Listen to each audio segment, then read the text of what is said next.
안녕하십니까. 유튜브 변호사의 노재미호 시간입니다. 여러분들 근저당권이라는 걸 많이 들어보셨죠? 근저당권.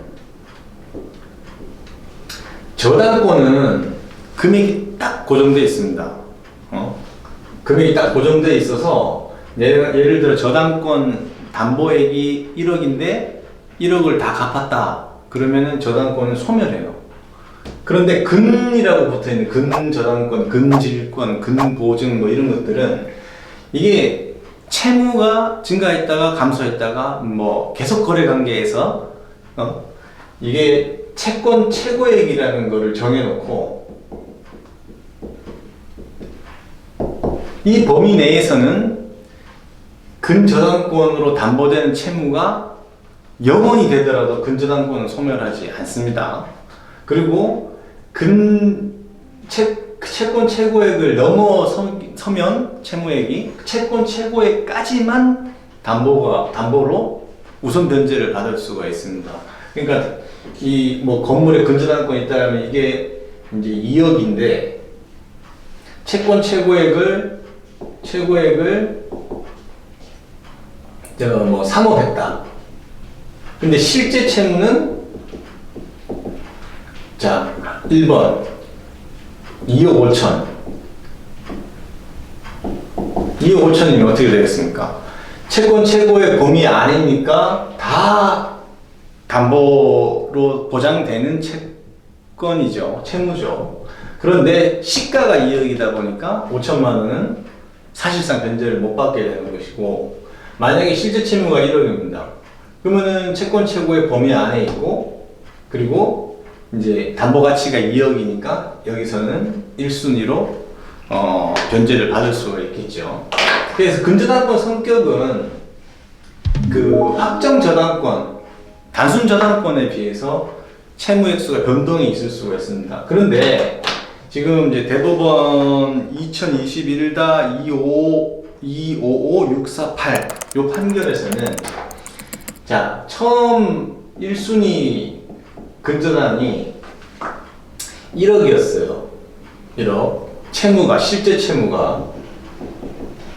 자, 채권 최고액은 2억이었다고 칩시다. 채권 최고액은 2억, 1순위가. 그 다음 실제 채무 1억이었는데, 이거 중간에 근저당권자하고 근저당권 설정자, 근저당권 설정자는 채무자고 근저당권자는, 담보권자는 채권자입니다. 그래서 5천만 원을 늘렸습니다. 그랬더니 2순위 채권자가 여기 이제 배당을 받으면서 법원에서 1억 5천을 배당을 다 해버렸죠. 그러니까 2순위 채권자가 이거 웃기지 마라. 최초는 1억이었고 지들끼리 합의해가지고 5천만 원 증가시킨 거를 어떻게 하냐 해서 배당 2에서를 배당 2를 했죠. 그랬더니 1심, 2심에서 이거는 최초 1억이었고 너희들끼리 합의로 5천만 원 증가시킨 거는 우선 1순위로 배당받을 수 없어. 이렇게 경정 결정을 합니다. 근데 대법원은 채권 최고액이 있으면 처음에 1순위가 최초에 1억 원 채무를 담보하기 위해 설정됐다 하더라도 당사자 사이에서 합의로 이 5천만 원 채무를 증가시키는 것은 하자가 없다. 왜냐하면 채권 최고액 등기가 되잖아요. 그러면 2순위, 3순위 뭐 다른 가압류 뭐 일반 채권자들도 1순위 근저당권자는 최대로 배당받을 수 있고 변제받을 수 있는 금액이 2억 원까지라는 걸 예상을 하거든요. 그러니까 등기를 해놓는 거 아니겠어요. 그리고 이 5천만 원, 이 근저당권이라고 하는 건 계속 거래 관계를 전제로 하는 거니까 채권자하고 채무자하고 뭐 여러 가지 거래 관계에서 5천만 원 채무를 더 추가로 담보하기로 할 수 있는 겁니다. 근데 그런 거를 2순위, 3순위 있다 그래서 이 사람들 동의받고 5천만 원 늘리고 이럴 이유가 없다는 거죠. 그래서 대법원에서 깨져가지고 1억 5천 전부 배당받은 것은 유효하다라는 대법원 판례가 있습니다.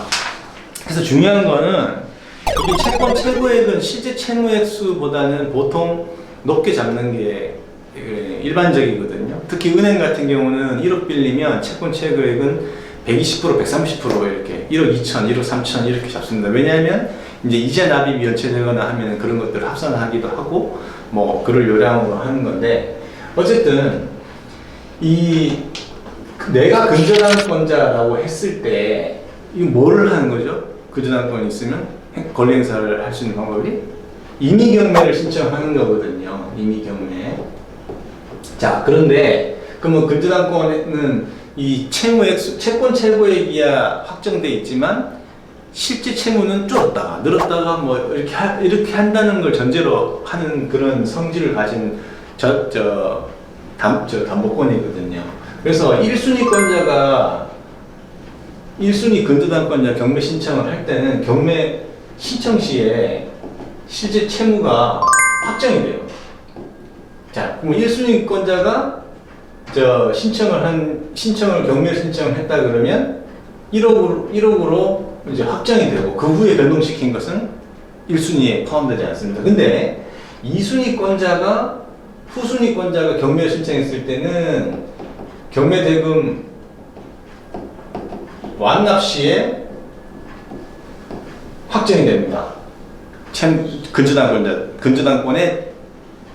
근저당권으로 담보되는 채무액이. 그래서 이때는 1순위권자의 그 증가되는 이자라든지 이런 것들이 다 1순위로 배당을 받는 겁니다. 그래서 경매 하시는 분은 전문가들일 테고, 그리고 변호사들도 이거 뭐 예전에 사법연수원에서 민사집행법 공부할 때 이렇게 하는데 다 까먹고 사실은 그렇습니다. 이게.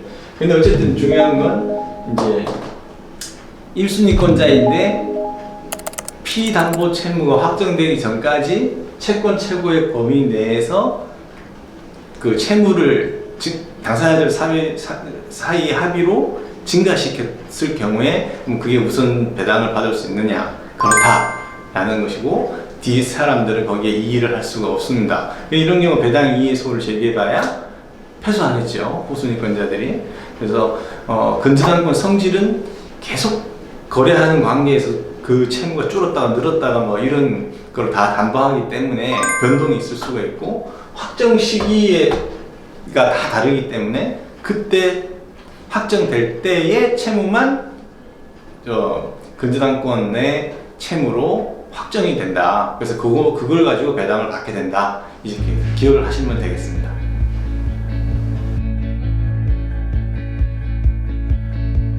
Through the fields of our past, feelings part our ways, keeping us close but estranged now.